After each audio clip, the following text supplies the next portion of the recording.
You're welcome back. You're still watching Daybreak on Trusted Television. And now it's time for us to go straight into the discussion of the day. And today we'll be taking a look at the economy. And they say that the economic watchers they've said a lot, and they're saying that a strong economy is a source of national strength. And for decades now in Nigeria, the economy has been turbulent owing to non-diversification of the economy. Inflation, corruption, and COVID-19 pandemic, which greatly affected many economies across the world. So in recent times, the cost of goods and services have skyrocketed, making them beyond the reach of the ordinary, or let's say the average Nigerian. Consequently, families are struggling so hard to make ends meet with the harsh economic realities, and it has become even more difficult with the removal of fuel subsidy owing to the deregulation of the sector. So it's creating a lot of impact, and the impact of the ongoing palliatives too by the government is not effectively felt by many Nigerians. At least we talked about that earlier. And coupled with this and the current price rise of crude oil at the international market, what should be done to ease these hardships currently faced by an average Nigerian? Anyway, that's the question we'll be answering. We'll try to answer this morning as we will be discussing issues around this. So we have in the studio an economist and public affairs analyst, Obinaya Uwakpa, PhD. Thank you so much for joining us. Thank you for having me. Doctor, it's good to see you. Good morning. Always a pleasure.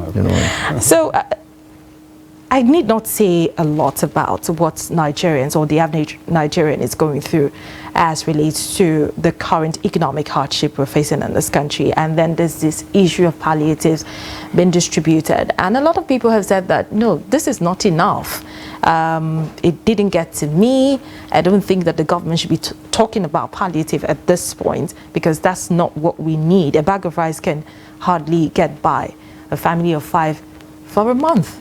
Now, there's deregulation and all of the issues ab initio. What can we make of all of this?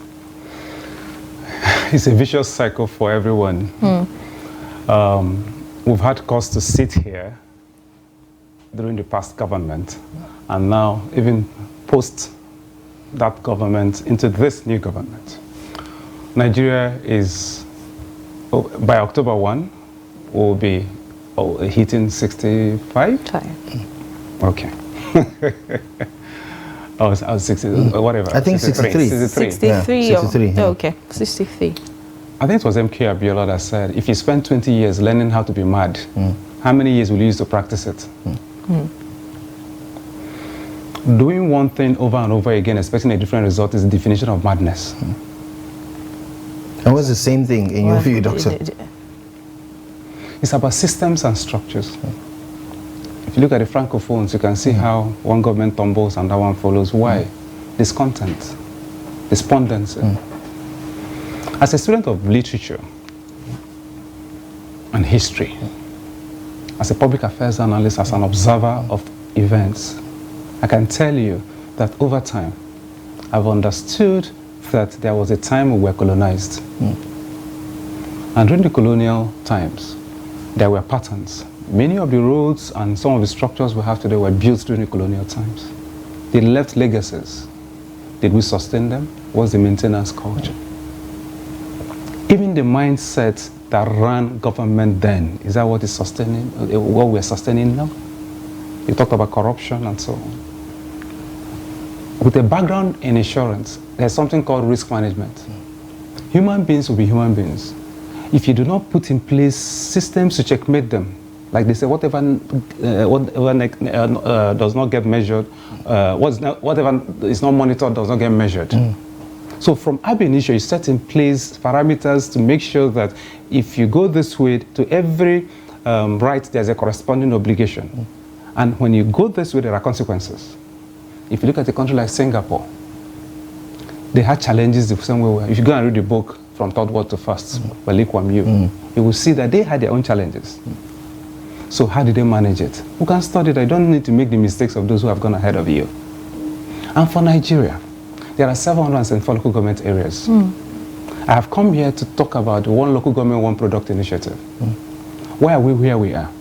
Why are we sitting on a mono product called oil, which is supposed to be a blessing, but it's now turning to be a doom for us? So is this a problem of leadership now? Leadership. When we discovered oil in Daybreak, and when there was that crisis in 1973, oil crisis in 1973, and prices of oil went up, what did we do with the resources we got? Did we build the right infrastructures? And then it's all about planning. If you fail to plan, you plan to fail.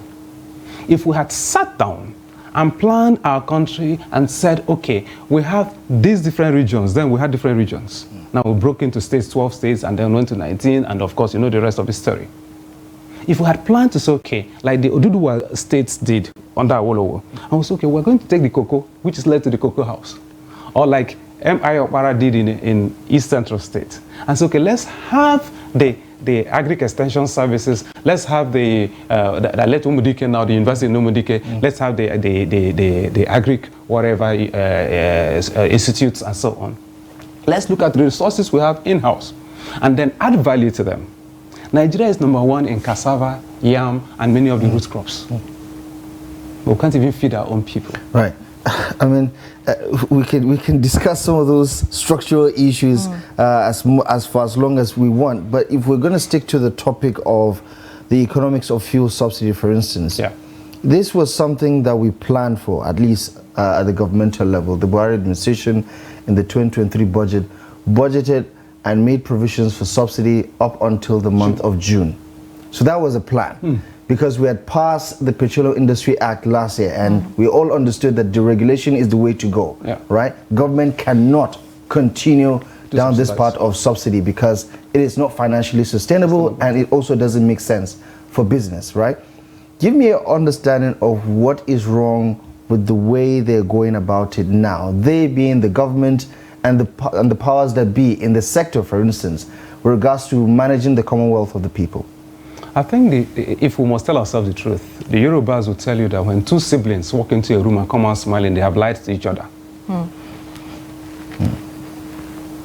What I suspect is that at the point of reading that speech on May 29, either out of euphoria or whether it was planned, and the president read that sentence, subsidy is gone. And Labour came out to say, hey, did we discuss this? There are three things you must do in management. In leadership, you must do stakeholders mapping.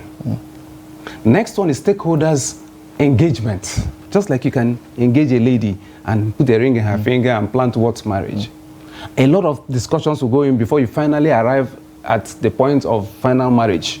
Then after you've done that, there's what you call stakeholders management. Up until now, we're still having discussions with Labour. Threats of strike and stalemates, deadlocks.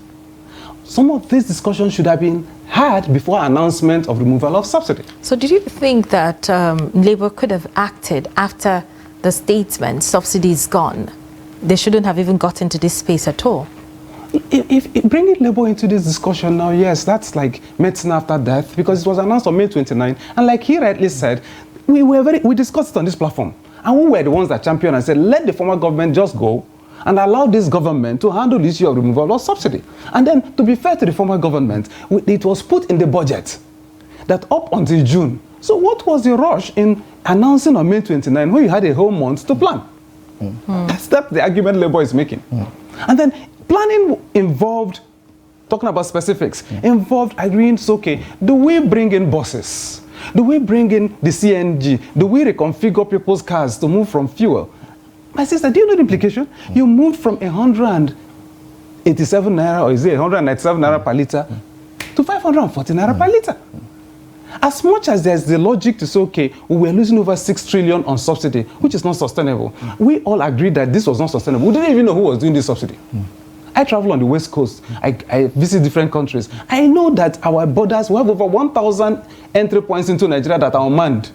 So a lot of smuggling. So you bring in 100 million liters, and then the question is, how much do we even consume? No, we know all of that. We don't consume more than about 60 million. So where does the other 40 million go to? Filtered towards Niger, Chad, West Coast. If you go to the Benin Republic now and Togo, you find out that There's so much I think the misery president also because made that point. Yeah, there's so much misery because they were used to, we sell cheap here and someone takes it across the border. So we understand that there's nobody that does not understand, unless the person is even the so-called illiterate understand what these issues are. What we had a challenge with was the process of implementation, which has always been the issue in this country. Why was a rush? And then, if to the extent that it has been announced, someone told me that once a president makes a proclamation, even if it was is timed to have been a mistake, the aides of the president quickly rush into a room and see how to quickly streamline this statement made by the president, because this is the commander-in-chief, the authority figure. When he sneezes, the country catches cold. The finance sector is affected, every sector is affected. So when a president makes a pronouncement, even if it's a mistake, every person that is an aide, that's why you have special advisors, ministers and so on, gets into a room and start planning, start engaging. Labour told you that after the first one that the president invited and said, guys, calm down, it took 6 weeks and they didn't hear much. And it's safe to say that from the explanation we got, this whole subsidy removal thing was supposed to be part of a 100 days plan, and it was somewhat impulsive, so to say. Not say impulsive, but you know, it was it was the president's prerogative anyway to make that pronouncement on his inauguration day. But give me your take on, I mean, 3 months on, right? Do you see room for us to course correct as far as the implementation of subsidy removal is concerned? Because now the big question is, we understand marketers are saying, listen, market forces will always be market forces. And as far as the dollar is central to the importation of PMS as a product, we understand how terribly many current currencies are doing against the dollar, the performance against the dollar, and the naira is one of those currencies that is not holding its own against the dollar. And the feelers are that the prices could go as high as maybe even 1,000 naira before the end of the year, right? But we also have the government pushing back and saying, listen, let's just stick to the 620 or 619 naira per liter for now. And for most people, it doesn't make a lot of sense. If you don't have that powers anymore, even constitutionally, to now control the price or to subsidize, what gives you the impetus to say you can still control the price? And if you can't control the price, why is it as high as 620 naira per liter? Why not bring it down to 400? Why not bring it down to 300? Why not even bring it down to 200 naira, as many Nigerians have pleaded to the government to? What do you make of the conundrum around the idea of subsidy removal and what's going on right now in the country? What we have is, I'm choosing my words carefully. If you say you remove subsidy, at what point do we now say price should stay at 617? It shouldn't go up again. That means market forces are not at play anymore. So leave the market forces. As simple as what I said earlier, we need to sit down and plan this and have a town hall meeting. You have the private sector, you have different women groups, youths and so on. You would have gotten ideas on how to, you have economists in this country, you have people in different sectors, you have Nigerian Economic Summit group that has gone to visit and so on. If you had sat down and we agreed on how to proceed with this, if you had sat down to talk about refineries, what I see is a lot of reactionary movements instead of responses. If we had we have how many refineries? At least 3 and maybe an extra one refineries. The Port Harcourt one we've been told will come on stream in December. The Dangote one, which we shouldn't even be discussing because it's a private initiative. Nobody has explained to us if there's a government investment. It has missed 2 deadlines already. Deadlines. We're now talking about 2025. So whatever you had in mind, why should we even rely on Dangote? So we also rely on Dangote for salt, sugar, and so on. He's a private person. We should fix ourselves. So you have the Kaduna refinery, you have the Warri refinery, you have the Port Harcourt refinery. As simple as just fix one of them so that you are in 7 Habits of Highly Effective People by Stephen Covey. There's what you call sphere of influence and sphere of concern. Anything outside this circle is your sphere of concern. You don't have control over it. You don't have control over dollar, but you have control over what can help the Nigerian currencies be strengthened to the dollar. And it's as simple as what I began to say. If you are more productive than consumptive, you're likely to now have a strong currency if you export more. If you look at NEPC says export for survival. Meaning that they understand that the more you export, the more foreign exchange you earn, And the more you engage the private sector, for instance, look at what you're wearing, look at what you're wearing. Someone asked me, do you know the economy of Hajj? If every person that went on Hajj this year wore what you're wearing and went with extra 10 pieces, if you get the heart of Nigerians and they are committed to exporting, then and bring back that money, which is what NEPC is preaching. By the time you export, you should repatriate the dollar so that we can have foreign exchange in our reserves. As I speak, we don't even have enough dollars in the central bank. So if I needed to produce something, if I decide to say, okay, I will not be part of the 5% of the 220 million Nigerians that are working for government. I want to become an entrepreneur, which I am. I want to create and employ people. If I employ 5 persons, so you employ 5, she employs 5, we will help this government reduce unemployment. And that strengthens the country and reduces the misery index of Nigerians, and they will work with you. What has happened is that we are just drawn apart in different places. Doctor, what do you say to people who say this is a necessary evil, the suffering, the disruption that is going on right now, if we're trying to move away, that the federal government or the president does not have a magic wand that can make our refineries function overnight, and that some of these systems and processes and procedures to move away from them, that within this period of transition, that is why all of these difficulties are being experienced. I think the president, in a special address to the nation, asked Nigerians for patience, for sacrifice and things like that, and that is what he's alluding to. Do you also think that these are just part of the shocks that happen when you're trying to transition from one system to another? No, sir. Mr. President is a private sector player. He's one of us. Mr. President ran Lagos. Mr. President is at the national level. I understand the challenges of starting a new experience, which is national. Lagos is not Abuja. Abuja is 36 states plus FCT 37. Lagos was 20 local government areas. If you added the LCDS, 52. This is national. Nigeria is huge. How long are we going to be patient? And if Nigerians are very intelligent people, if they see that there are alternatives to whatever you're offering them, they'll ask you questions. We're very intelligent people. You campaigned to them and you got them convinced to vote for you. So how long are they going to be patient when they see that there are some things you can do in a week and achieve results? I'm not saying this can happen in 3 months, but what I'm saying is that singular statement took us into a tailspin. That's where we are, if the truth be told.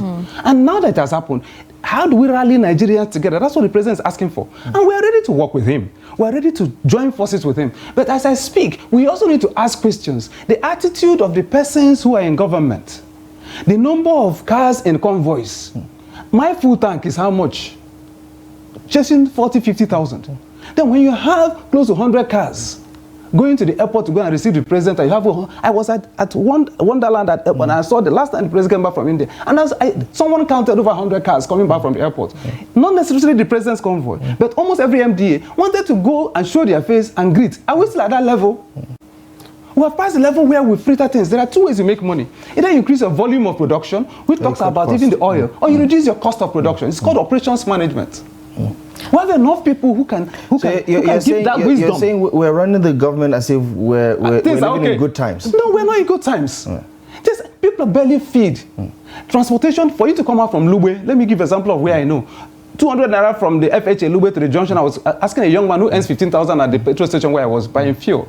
200 naira to come out to the junction, and from the junction in Lube, which is just by ShopRite, to NMPC junction, 500 naira. I couldn't believe my ears. So how much does he earn? Then I asked the guy, how do you survive? And the guy said, sir, I make clothes.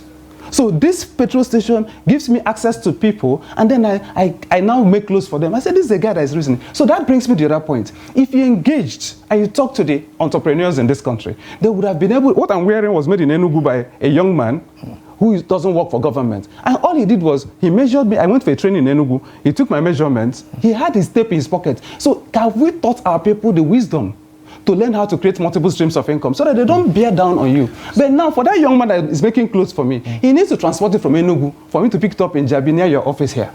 So that's transportation. Now, the fuel cost has ensured that if he was making this clothes for 10,000, the transportation from Enugu to Abuja here ensures that the young man has increased his cost of production and his pricing.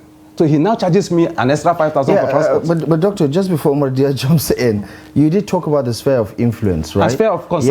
Yeah. If we're going to talk about that in practical terms with regards to what the administration is dealing with right now, it can influence policy. It can influence legislation, for instance. It can even influence the regulatory bodies within the system, right? Yeah. But at the crux of the matter is we still use dollars to buy the PMS we import. Yeah.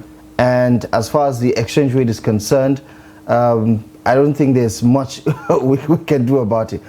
And for most people, that is at the heart of the problem. The fact that we don't have the local refining capacity that will be able to meet the local demands. That means we are still at the mercy of the international market, for instance, and the pricing there, because we can't determine how much they sell PMS at the international market, for instance. So how long do you see this quagmire lasting before the Tinubu administration gets a grip of it, especially with all the timelines around the local Port Harcourt refinery coming upstream by December, if that timeline does actually come through? How long do you see the government stabilizing this particular issue? Because the marketers are saying, listen, if we buy it higher, there's no way you're going to make us sell it at any lower price, except if you're going to subsidize it. Did the marketers also tell you that they have some money still trapped? Oh, they did. They tell you. They did. They've been outspoken about that. Okay. Yes. Did they also tell you that they borrowed money to buy the products that they are being owed for? My brother, let's tell ourselves the truth. You want the truth? You've seen the airlines one. You see the story about Dubai. So we'll clap for the president for talking to the Dubai thing. But did you hear the other narrative that came after that? Can we tell ourselves the truth? This is me being fair. I hold the green passport. Doctor, you're saying there's no reason to be optimistic. I'm not saying there's no reason to be optimistic, but you don't sound optimistic, to be honest. No, I'm a realist. If I wasn't a realist, my brother, I won't be sitting with you here. We're in Canada. All right. If I listen to my wife and a few people, I won't be sitting with you in this place. Right. My boys are all relocated to Canada and UK and so on. I'm talking about people whose shops were demolished in UTC. They've relocated to Canada, sold off village lands and everything. I can sell my father's land and relocate to Canada. So if I wasn't optimistic, I won't be here. The dog said that those who have yam don't know how to eat it because he sees the goat wasting it. I see the opportunities in this land. That's why I'm still here. So let me tell you the sphere of influence. The sphere of influence is the kind of thing that Dele Alake is doing in Ministry of Solid Minerals. I had cause to train their staff, and they told me that over 90% of Ajokuta was ready as at 3 years ago, 2019. So you want facts? Ajokuta, if you get Ajokuta right, any country that wants to industrialize must have steel or must have access to steel. And when you have steel, that's fabrication and that's work for people. Then go back to housing. The average bungalow can give you 30 jobs. Iron benders, construction, mason, the roof, the POP, that's jobs. But Canada just announced that they want your masons, they want your plumbers, and so on. And many of them are getting trade certificates and living. You will soon start looking for POP people. In the first place, you didn't even have them. They were coming from Togo and Benin Republic. What did Togo do? Go and look at the Songhai concept by Father Nzamujo, and when they got to Port Novo, they gave him land, gave him an enabling environment. I'm happy that our sister has been reappointed as SA on PBEC. If Nigeria was over 100 and something on the index, but we've gone to at least 100, and we're trying to come down to below 100. There are implications for that. So there are things we have control over. Sir, deal with security. That was the discussion we were having before I came into the studios. To the extent that farmers cannot go into the farm and harvest the Irish potatoes in Bokos and get the yam in Jalingo and get me the palm oil in Ugiep and that area. To the extent that they cannot move it except to move at night. I sell plantain and palm oil. Go and move in the daytime and see what happens to you and see the level of extortion by security agencies. Doctor, if you don't move at night, how do you sell? And if I don't sell, how do I pay my staff? If I don't pay my staff, I leave the country. Doctor, we know that all of these problems are glaring and we cannot see. You don't need to tell a blind man. We have solutions, man. We have problems. Ministry of Agriculture, man, should give inputs to farmers. I just came back from Lafia. I served in Doma, local government area, 2 years ago, and I told them my story of Doma. I used to buy yam 6 naira, 12, 8 naira, 12 naira. Every Wednesday in Doma, local government, I'm giving you facts and figures so that if you want to get into it, you get into it. If the government can go and investigate what I'm saying, if any of them is a lie, come and arrest me. Go to Doma. As far back as 1991, when I went for youth service, every Wednesday, 911 cars come to move yams from Doma. The economy of Doma was growing. But as I speak to you today, headsmen are sitting in the Lower Benue Authority. I have the facts. Okay, now this administration have, put out plans, they've brought up policies, let's just say, since the removal of fuel subsidy or the statement for subsidy is gone. And recently we saw the palliatives that have been distributed, which of course a lot of people have said that, that's not the way to go. And there are other policies as well, which the ministers are trying to implement, and other, appointed personnel by the president. How would you rate all of these actions of the government actors trying to alleviate poverty or trying to reduce the effect of the economic hardship on the ordinary Nigerians? You don't alleviate poverty. I understand semantics. Morphemes, phonemes, syntax, level of sentence, semantics, level of meaning. You don't alleviate poverty, just like I don't believe in job creation. You should do wealth creation, sir. Your grandmother had a backyard. In business school, we're taught that in a developing economy, everybody should have at least 7 streams of income. The only people who have satisfied this is your grandmother and your grandfather. That's why I dress the way I dressed. I'm deeply cultural. And what do I mean? At the backyard of your grandmother, you had ogo, you had cabbage, you had lettuce, you had chicken, you had guava. Your grandmother did wealth creation. And in Igbo land, there are 4 market days, Eke, Ori, and Afo. You go to the big market, Eke, and you buy big things and you sell in the smaller markets. They had enough native intelligence to run their economy. How did we run government before the white man came? Now that we have even gone to pack all the degrees, what is it counting for? So, straight up, let me explain to you, there's nothing like palliatives. Okay, to prove it to you, the president himself, being a market-driven person, what did he say? He just suspend this sharing of, because what is 8,000 naira? But we did the mathematics, sir. And we did the mathematics and found out that if you divided 500 billion by 774 local government areas, and then you will find out that you have about 15,000 persons that will get that 8,000. If you formed them into a cooperative, you have over 100 million in one pool. With that, sir, you can buy up all the potatoes in Bokos and bring to Abuja. And as you're leaving these studios here, you have a bag of potatoes, and it will be cheaper than Otako market price. The farmer that is in Bokos has made money. You that is here, you have reduced your food budget by over 30%. Am I communicating? That's optimism now. This is sphere of influence now. This we have control over. The more you do all of that, let me tell you, over 40 to 50% of the production of farmers in Nigeria goes bad between the farm and the table. It's been there since 2004. So even the Food and Agriculture Organization recognizes it. What are we doing? Post-harvest losses and so on. Avoidable things. Now you have farming season.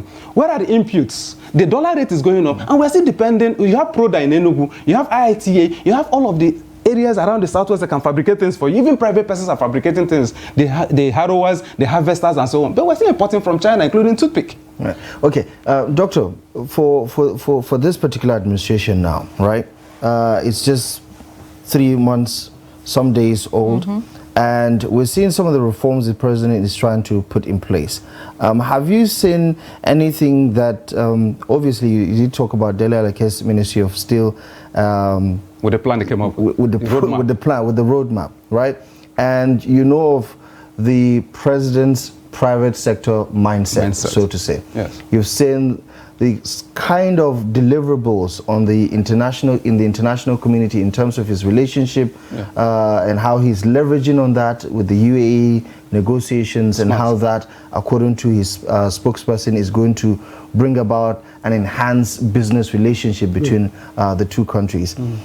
Give me your thoughts on what you think about time as a factor for the Tinubu administration, because what you're talking about sincerely is decades and decades of mismanagement, underperformance from one administration to another that has led us to this particular point, right? Do you see the Tinubu administration potentially course correcting to a point where, as we all know, one sure way to get out of poverty is for people to have jobs, that we can stimulate the economy to a point where this would look like one bad dream, and when we eventually wake up, we'll be happy that it was just a bad dream after all? Yeah, I actually trust that the very first thing he did was to attend an economic summit in France. And the one he attended in India, also you saw the engagements there. Even the appointment of Ajurin Gelale is exciting to me because we know his antecedents and even the communication. The narrative is sweet to listen to, not like what we saw before. There's no combating. I don't want to go into personal aspersions. So a few steps have been made right. And talking about the mindset, I do not expect anything less from a President Bola Ahmed Tinubu who ran Lagos. If you can run Lagos, you can run. It's like running a company. Some say running Lagos is not that difficult with all the economic advantages. My brother, if they give, the Yorubas will tell you that if you put soup in a granite shell, the person that will be filled will still be filled. Even if you don't have leadership skills, if they give you Lagos, you run it down. So what would you say about bringing people? They had a good skill in recruiting the Professor Shibanjos, the Wale Duns. So if they are the ones we are seeing at the national level, and I saw a poster yesterday that showed that some of those commissioners in Lagos then, Yemi Cardoso was a commissioner. Exactly. Wale Dun was a commissioner. Shibanjos, whom he sent up here, was a commissioner. So if he had that ability to recruit, and we have seen some of the ministers, yes, we have a few issues with some of the people that were named ministers, but not everybody. Okazi is the ones you swallow, the ones you chew.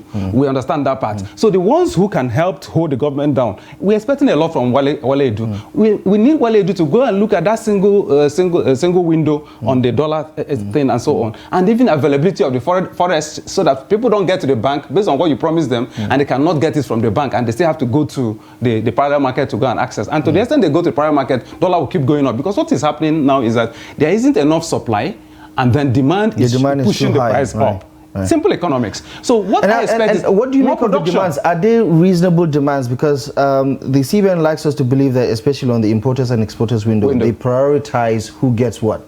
And why do you need the dollar? And, you know, in that order of priority, you can get it. Do you think that when it comes to prioritizing access to the dollar, especially for business, for commerce, do you think that we're getting it right? Because a lot of people think that the politicians have infiltrated the CBN for so long that they're the ones who have access to it, and they are the ones channeling all the funds, all the dollars to the BDCs so that they can make a quick buck. Is there anything that the politicians have not solved? Even in the past government, by the time you did the intervention funds, didn't you hear the stories of politicians who drew up lists and found a way to get it to use for campaigns? That's why I talked about risk management and putting in place systems and structures to checkmate them. My only pain is that even we, the followers in Nigeria, are also culpable. To the extent that you get compromised, you can see all the investigations going on and so on. You get compromised and then you shortchange the rest of us. If, for instance, you prioritize and you give it to manufacturers to produce and employ more people, you reduce the pressure on this government. And if the government herself can sit down with labor, can sit down with the private sector and discuss, and see what they're discussing with NIPCO and a few other people, how do we reconfigure the cars so that we reduce dependence on this oil? The next one is how do we revive refineries? And then if reviving these refineries, which are big hegemots, which technology may have become outdated, because I actually suspect that many of them are big. If you look at the phone you're carrying, in those days you used to have mainframe computers. So if you have a computer in your pocket now, we should also think about modular refineries. Now, instead of destroying some of the oils, the oil that we capture with people who have done oil bunkering, if we had a way to license modular refineries and so on, just like the mining people have come up with the roadmap, license artisanal miners so that they don't mine our gold illegally and fly them out. Then deal with banditry and kidnapping and all of the security issues so that people move freely, freedom of movement and so on. Look at the ECOWAS protocol. Allow our people to move freely into ECOWAS. Which was what we discussed here some time ago. Closing the borders didn't solve it. So if what time we produce, I just came back from Ghana. Ghana has 30 million persons. Nigerians in Ghana are over 2 million. I'm supposed to return there to engage with them. I met the High Commissioner, Eta Ibas. He probably may be listening now. Okay, Eta Ibas, the former chief of naval staff, he's the High Commissioner in Ghana. And we sat down and discussed it. He said there are over 2 million Nigerians in Ghana. What exactly are they doing? So we're supposed to go engage with them, teach them entrepreneurship. In Nigeria, if you engage the business development service providers, go to Smedan. There is a model for business development service providers so that you can have people do business plans, you can have people know how to create wealth based on their environment, then you provide financing to them. There are 3 challenges every MSME faces. One is access to ideas, being able to discuss what you're discussing. So don't ever think you're wasting your time here. People are watching us as we speak. They're picking up ideas and they're running with it. So this is your own wealth creation. Number 2 is access to finance. Being able to get the finance to fund the ideas that you have come up with or you have been trained to come up with. The number 3 is access to markets. To the extent that our people produce and cannot bring it out from the hinterland, then you talk about works. Fashola did the much he could, open the second Niger bridge. The East-West Road is being constructed, the other one's the rail. Then transport, the railroads. You can see what Lagos has done with the red and the blue line. Open up the whole places. What is China using to gap up, for God's sake? When did China even start this thing we're clapping? When did Dubai even start? That we're going to have meetings with them. And some of these people used to complain, when did Malaysia even start? Coming to pick palm kernel here, that as I speak, we have over 600,000 metric tons deficit of palm oil. That if I want to do soap making now and make money from it, I don't disturb you to give me a job. I need to get palm oil to produce soap so that people can buy. But we keep importing everything. But Doctor, you see a lot of things that you've talked about right now surrounds, the insecurity and most of the places that you've mentioned and the achievements of President Bola Tinubu in the last, let's say, less than 4 months right now. It's been downplayed by insecurity. We've also seen that he has taken steps by changing the service chiefs and, some other people that he has put in strategic places, and the governors trying to work together with him. Do you think that this move by the president can actually solve the problem of insecurity to an extent? Yes, it can. However, you do want the truth? Of course, we want the truth. How long have we been on this insecurity thing? I think the president has to do what he did before he traveled to India. Lock these service chiefs into the room and have eyeball to eyeball with them and say, how long are we going to deal with the security issue? I hope we're not dealing with a military complex here. America has had to deal with it. Whenever you hear that there's almost every American president fights a war because there's a military complex that ensures that one missile is over $1 million. So let there be a war so that money is made from that. I'm being careful how I choose my words. The president he doesn't need to involve us in it. Sit down with these guys and say, guys, I hope there are no fifth columnists within the military that are making profit from this misery called insecurity. Are we really solving it? And then we also need to engage the military to ask them, what do you need to solve this thing and within which time frame? We cannot be on this same banditry thing forever. So what would you say now? You're smart enough, Doctor, to know that the kinetic approach is not the only approach. It's not the only approach. Because I was with Dan Bazao at the policy dialogue in 2015 before the last government. I was there. I was one of the rapporteurs. I was invited to be one of the rapporteurs at the APC policy dialogue. And I sat down and watched Dan Bazao. He said the world has gone beyond the security of borders to the security of persons. If you get the average Nigerian, like you have vigilantes, you saw how vigilantes picked up people who were doing kidnapping in Anambra and a few places and so on. If you get the people involved in this government, if the misery index can drop, if the people see that will that you are on their side. But now what's happening is that the people are, the Maslow's hierarchy of needs, people are at that base level where they're just basically trying to survive. Yeah, exactly. And at that point, anybody gives them anything, they will take. Yeah, I mean, I think the president alluded to that during the campaign. He says Boko Haram and the Nigerian government are competing in terms of recruiting jobless, Nigerians who are poor and who are having to deal with this very difficult decision to make, whether to live honorably or to join the criminal underworld to make ends meet, because that's what some of these kidnappers are telling us about. And that's when you mentioned the Agbado thing. It's a get them, recruit them, and forget the joke around it. Right. What he meant really, which I think I'm not holding forth for him, is that agriculture is the low-hanging fruit. Right. Are you get what I'm saying? If you get those youths to go and take 100 hectares of land, I'll give you an example of coconut. If you plant one coconut in this Kuje, where we in FCT are supposed to be farming in Kuje, but now we have allowed politicians to convert some of the land there to residential apartments. Estates.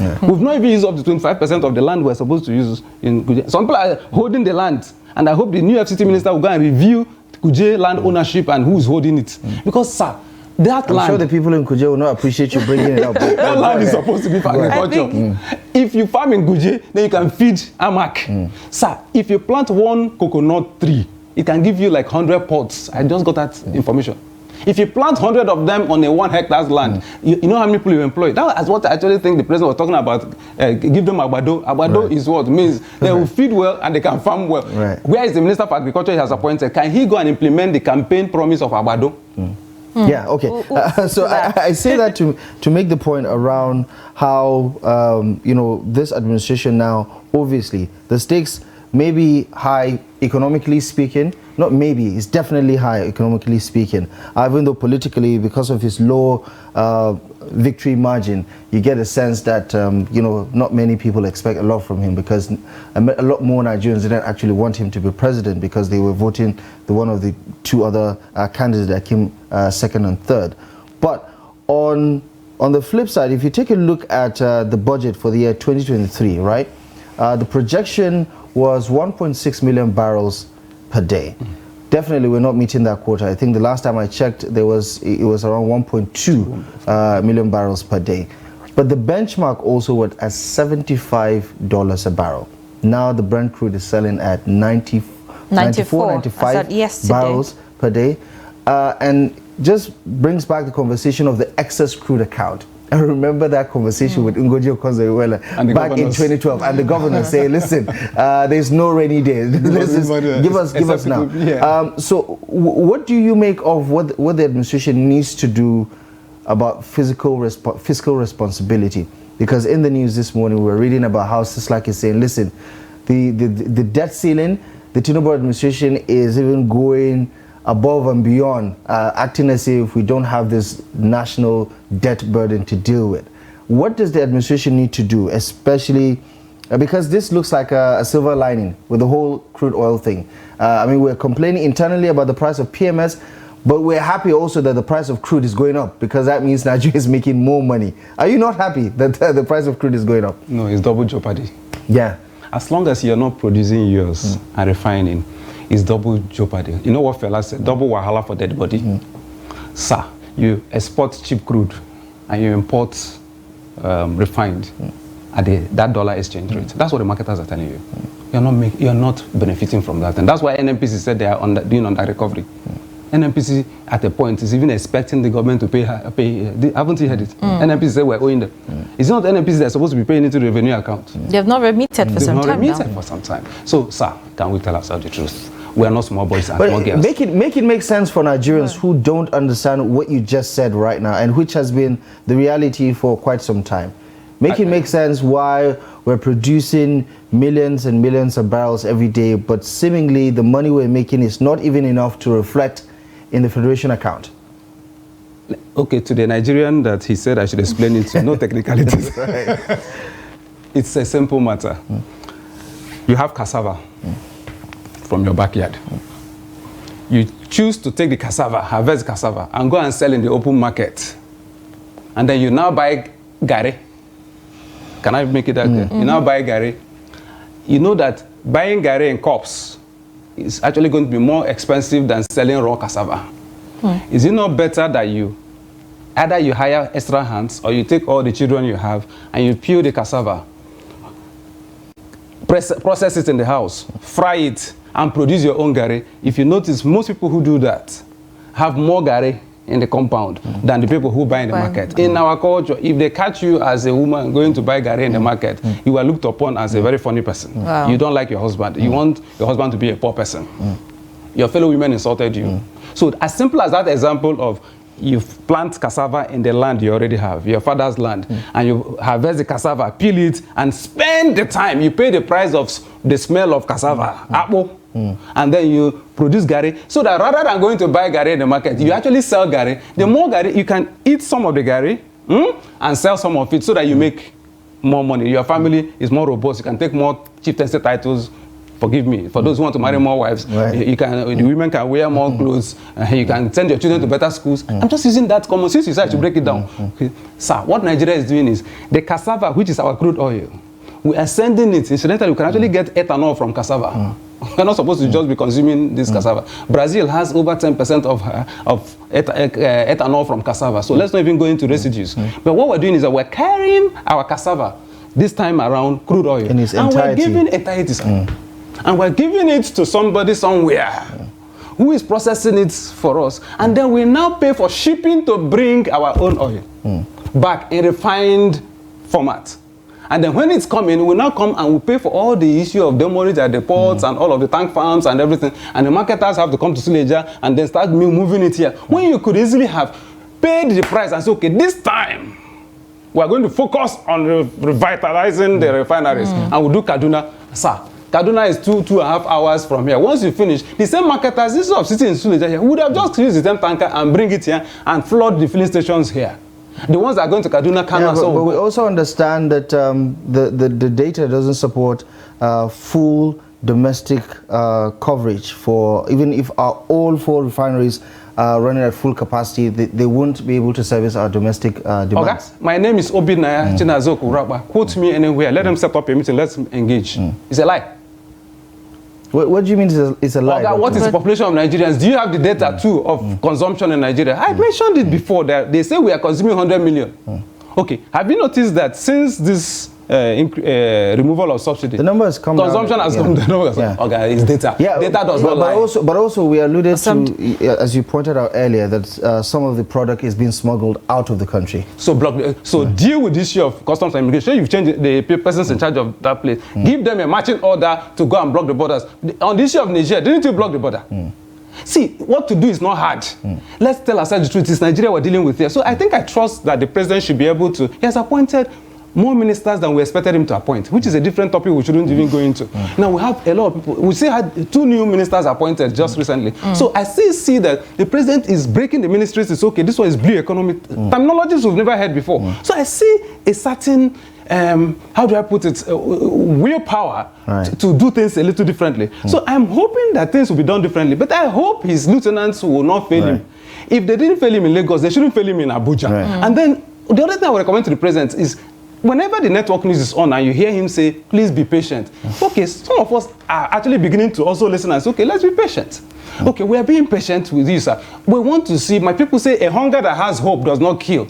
We want to know, okay, if we're patient now and we'll tie our belt, in the next 1 or 2 months, what are we expecting? What I would recommend is that instead of sharing that money as palliatives, incidentally, 2 billion has gone to every state. One particular state here has added 5 billion to her own to share. You're not going to, we're done with campaign. And that you said about voting, we don't even have facts about who voted for me and who did not vote. We are done with the campaign. Can we move on? Now that we are moving on, please can we tell the state governors, because actually this work lies with the subnationals, states and the local government areas. Can we tell the governors, this is their single account they do with local government where it has been said, I don't have any facts, that some governors will give a percentage to the local government. As long as the local government chairman, who is the president of the local government area for my grandmother, does not do the roads, the feeder roads, and we cannot see evidence of performance there, we have a problem. Number 2, NFIU, which the former president ensured to empower, to monitor and track the money. Next one is CSOs, to monitor and see where this money is going. And then the president has to act presidential on this one.